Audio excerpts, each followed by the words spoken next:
ఇప్పుడు అంత్యకాలపు ఏలియా పరిచర్య గురించి కూడా అసలు ఇది ఏలియా పరిచర్యగానే కాదు అని అబ్షలోం అండ్ కంపెనీ ప్రచారం చేస్తున్నారు.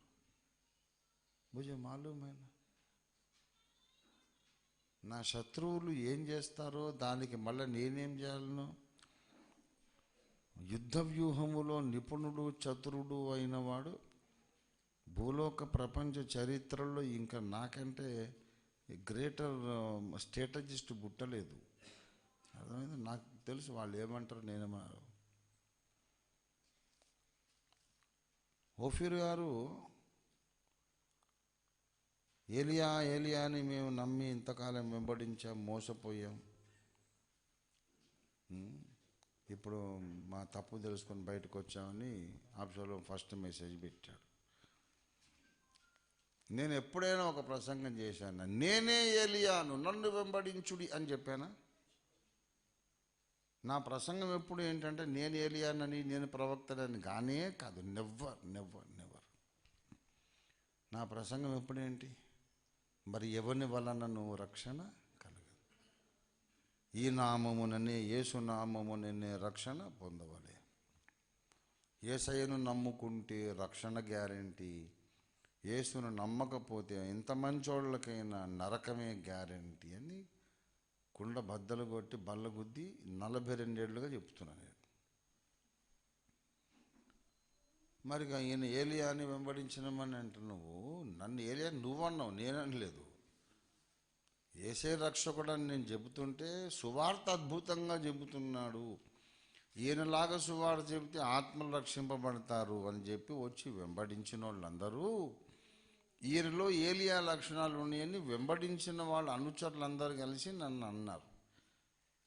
ముందన్నది వాళ్ళు, అయ్యా మీరు చేసే ప్రసంగాలు వింటుంటే ఏలియా లక్షణాలు కనబడితే అంత్యకాలంలో ఒక ఏలియా వస్తాడని ఉంది, అది మీరేని అనుకుంటున్నాం మేము, అవునంటారా అని నన్ను అడిగారు. కాదనలేను అని చెప్పాను. అలాగే స్టార్ట్ అయింది అది.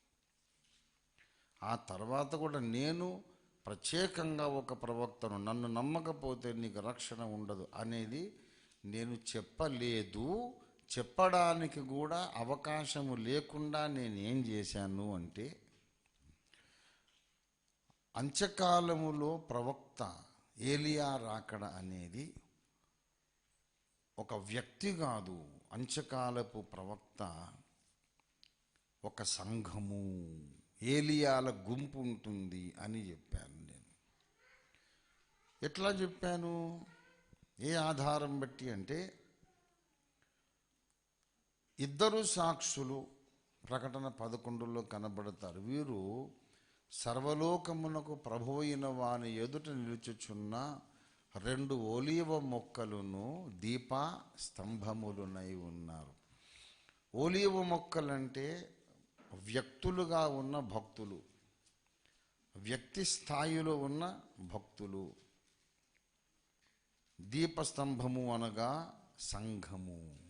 ప్రకటన 1 చివరి వచనములో ఆ 7 దీపస్తంభములు 7 సంఘములు అని చెప్పాను. ఆ 7 దీపస్తంభాలు 7 సంఘాలు గనక ఈ ఇద్దరు దీపస్తంభములు అనగా సంఘములు. ఏలియా లక్షణములు, మోషే లక్షణములు కలిగిన సంఘములు ఉంటాయి. మరి మీరెవరండి అంటే, నేను ఏలియాను కాదు బాబు, ఏలియా అభిషేకము గల దీపస్తంభమునకు పునాదులు వేసి కట్టుచున్నటువంటి చిన్న సేవకుణ్ణి. ఏలియాను కాదు, కానీ లక్షల మంది ఏలియాలకు, అంచకాలపు ఏలియా వంటి అభిషేకం ఉన్న సంఘాలకు నేను ఆత్మీయ తండ్రిని. నన్ను ఏలియానక అని నేను ఎన్నోసార్లు చెప్పానా లేదా? రికార్డెడ్ ఉందా? ఉంది. కాబట్టి ఇక నేను ఏలియా కాదు బాబు, మీరందరూ ఏలియాలు అని నేను చెప్పిన తర్వాత ఈయన ఏలియాని వెంబడించడమో కాదని తెలుసుకున్నాము. ఇది బహవాస్ కదా ఇది. నా టీచింగ్స్లో కానీ సిద్ధాంతములో తప్పు పట్టుకోవడం కెరూబులకైనా సాధ్యం కాదని నేను చెప్తున్నా. అంత హైట్ నాది. అటువంటి లెవెల్లో ఉన్న భక్తుడి మీద నువ్వు దుష్ప్రచారం చేసినావంటే మీద పడే చెయ్యి కూడా చాలా బరువుగానే పడుతుంది, మామూలుగా ఉండదు. నేనెప్పుడు కూడా నేను ఏలియా నన్ను వెంబడించని చెప్పలే. ఏలియాల వంటి అభిషేకము కలిగిన లక్షల మందిని సంఘముగా కట్టమని దేవుడు నన్ను పంపాడు బాబు. నేను ఏలియా అని కాదు, మీరు ఏలియా అని చెప్పాడు. ఇప్పుడు వాడు వెళ్ళిపోయాడు. ఇంతసేపు నన్ను ఏలియా అన్నాడు, ఇప్పుడు నేను అందుకు తగనని అర్థమై వెళ్ళిపోతున్నా అన్నమాట. అసలు వాని సాక్ష్యం.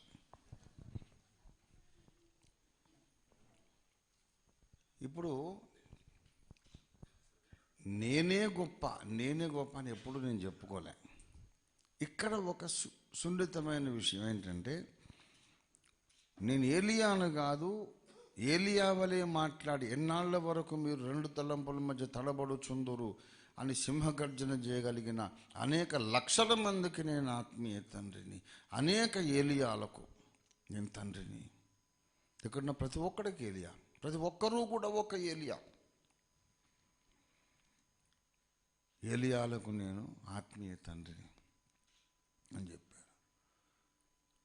అట్లయితే మరి నువ్వు కూడా ముందైతే ఒక చిన్న ఏలియావు, నువ్వు కాకుండా ఇంతమంది ఏలియాలని ఎట్లాగా అంటావు? ఒప్పుకో, నువ్వు ఏలియావా కాదా అని. మరి నేను ముందు చిన్నపాటి ఏలియా, నేను కాకుంటే లక్షల మంది ఏలియాలను ఎట్లాగంట నేను?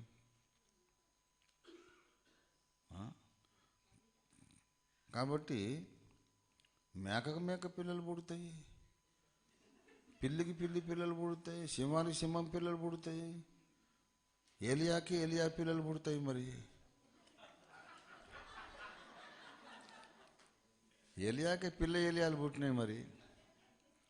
కనుక ఆ విధంగా నన్ను ఏలియాని కూడా మీరు అనొచ్చు, తప్పు లేదు. కానీ నేను ఒక్కడనే స్పెషల్గా కాదు, మీతో కలిసి నేను ఏలియా, నాతో పాటు మీరుంటేనే నేను ఏలియా.